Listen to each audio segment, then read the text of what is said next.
Ever wonder how to stop a sneeze in its tracks? Pressing your tongue against the roof of your mouth can do the trick, and the science is wild.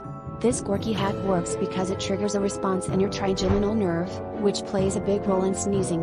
When this nerve is stimulated, it can disrupt the sneeze reflex, giving you control over that tickle in your nose. It's like hitting the pause button on an impending sneeze. While sneezing is a natural reflex to clear irritants from your nose, sometimes you just can't let one out. Think important meetings or quiet places. Next time you're in a sneeze emergency, try this simple trick and marvel at your newfound sneeze stopping superpower.